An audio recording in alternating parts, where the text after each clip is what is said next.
Hello and good morning, sir. How are you doing? Good. Thanks so much for having me. Oh my God. 2017, the very first question that I brought up when I was speaking with you about this book was, what are you going to do when it turns into a movie? And here we are, dude. Here we are. It just took 5 years, Yeah. 5 more years. I definitely have some more gray hair as a result.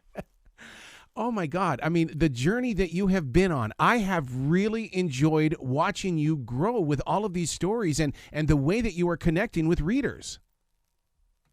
Thank you so much. It's been each book is different. It's like raising a different kid each time. So I never really think of them in aggregate. But I just feel like every book has been its own adventure and story, and now it feels like we're slowly getting towards the end of this universe, and the time to move on to something totally different. Is that the student in you that wanted to become the movie director? Because the way that you write and the way that you lay things out, it's almost like you see a movie and you're coming back to us going, you're not going to believe what I just saw in my head, but I'm going to play it for you. Kind of, but it's almost in real time. Like when I'm writing, it always feels like it's happening as I'm writing it. Like it's not like I see it and then try to capture it. It's like as it's coming out of me, I'm watching it. So it's almost like the brain and the keys on the keyboard are connected, and it's all kind of flowing at the same time. So, as I'm discovering the story, the reader's discovering the story, because I never really know what's going to happen in advance. I have a general idea, but not the full idea. I call that stream thinking, and writers, we get to exercise that every day. A lot of people, I wish they would do it, where they could just trust what's in the moment of now and just let it go and have fun with the adventure. I think that's, it's early on. I feel like when you're a nervous writer, which I was in the beginning, you're too afraid to ever do something like that.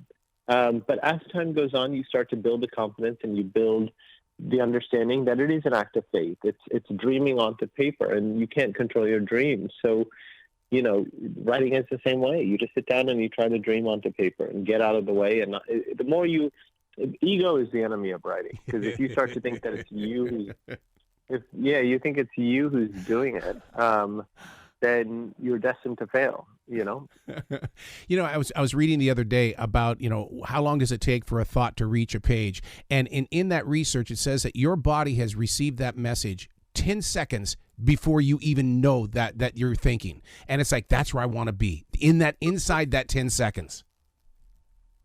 Oh, 100%. I think that is as true as imaginable. And I think, to me, so much about writing is understanding the brain, understanding consciousness, And I think, especially now, there's such a deeper understanding of consciousness and the way the brain works. I remember, at one point, I never did drugs ever growing up. Like, I never ever tried anything, or I never drank. I was never interested in that stuff. But then now there's a whole kind of world of, psychedelics that you can try under doctor's cares and things like that. And the idea of getting to the bottom of how your brain works and expanding your mind consciousness, all that kind of stuff is stuff that I'm interested in, because it allows you to kind of explore the roots and the possibilities of creativity, And I think understanding how your mind works, I think, is going to be the key to sort of unlocking the next stage of creative potential in all of us. I'm so glad that you're talking like this, because you know as well as I do that there are people listening to us right now that are hider writers. They're hiding the material that they're writing because they don't trust that writing to be, what somebody else might enjoy. I mean, I can't imagine what your world would be like if you would have kept the evers and the nevers away from us. I'd be knocking on your door going, dude, I think you got something here. I mean, I think it comes down to, do you have a story to tell, and do you have the faith in it to make it as good as it can be? Because not everyone is meant to be a writer, but sometimes a story is meant to be told, and whether it finds success or not, that's not in your control. But sometimes just the act of writing it is itself healing and worth it, So when you've got two brothers, one good, one evil, were you sitting at a Starbucks one day realizing, whoa, every family that has two or more boys, they've got some action going on here. I need to write a story about this. No, I mean, I think what I thought about was the idea that, I love the idea that the school was ruled by two boys with inverted souls, one good and one evil. And they skewed opposite directions, and obviously each would like the other one gone so that they can control the school by themselves. But they also need each other because they only can be immortal and have infinite powers as long as they love each other and don't try to kill the other. Right. The moment one kills the other one, the surviving brother, loses his powers. So, and probably would die because they've been alive for a couple hundred years. So, I just thought that was a cool tension and through line, because at some point one of the brothers is going to try to get around that. So then how do you work in your magic, basically? And I hate to use that. It's kind of a weird way of saying it. But the way that you can, take a character and make them darker, and yet you have the opposite side. I mean, you're playing with two different personalities here. I think I have both, and I think everybody has both. I think we just grow up being told, that we're the good guy, and we're not always the good guy, And I think as long as we're told we're the good guy, it leads to us justifying evil actions by saying, well, I'm a good person, when that has no basis in reality. I was just, thinking about the fact that all of us do at least 4 or 5 evil things a day. Yeah. Like small things. Like yesterday, I barked at a girl to get out of my way during rush hour. Going down the steps because she was so slow, and she literally was holding up like all of New York City.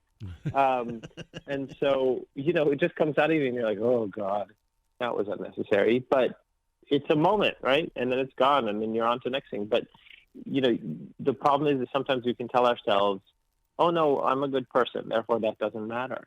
And then that can justify even bigger things, So I think we have to get rid of this idea of good person, bad person. You're so right about that, because the other day somebody asked me, so how's your day going? Well, I having a better day sitting at home talking with people about creativity than I am now. And I thought, why'd you say that? That seems to be negative. Even though it was true, I just felt like that people received it as a negative.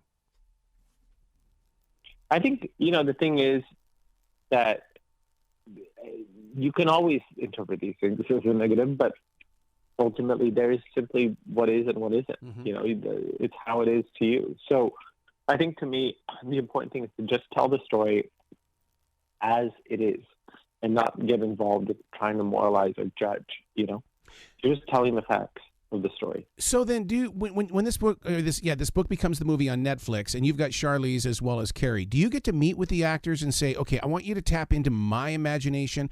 Because I mean, these guys are going to play a role that you've put into play, and our hearts, the readers, have already got these characters already built in how they're supposed to act. Yeah, I think the interesting thing is, I've met both are incredible people and actresses.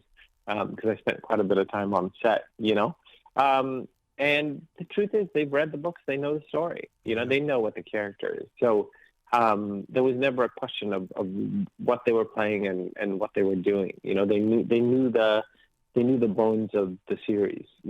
So I think for them, they go into it with no fear because they know they've done their homework. Yeah. So what is the release date on Netflix, and what's the next movie, or can you talk about that yet? It comes out in September, mm-hmm. And depending on how well it does, there'll be more after that. And then Beast and Beauty, the book that I released last year, is going to get a TV adaptation that I'm working on, nice. Hopefully sometime next year. And then I'm working on a sequel to Rise, so it'll be a duology of prequels. That'll come out next year, and yeah, that's it. That's sort of what I'm on to for now, and then we'll see what's next. I like to nonchalantly say, "Yep, that's it." To the rest of the world, they're going, "Oh my God!" and you're going, "Yeah, that's it." When you have so much work going on, you just sort of focus one day at a time, one step in front of the other. Try to carve the space for your soul to create, and the rest, is all ephemeral. But the books last forever, so yeah. you better get those right. Your writing space, is it controlled chaos, or are you prim and proper and everything has to be in order? No, I just sit on a couch. That's me. That's like it's just it's with a little lap desk. Yeah. There's no like I can do it anywhere. I can write in a hotel room. I can write in bed. I can write anywhere. Just I write really well on an airplane. Yeah. Oh my God! I'm not fussy about that. I can so relate with you. You got to come back to this show. Doesn't affect me, no. You got to come back to the show anytime in the future. That door is always open. We've been talking for 5 years, man.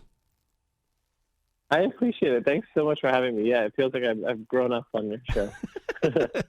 Well, you be brilliant today, okay? Thank you.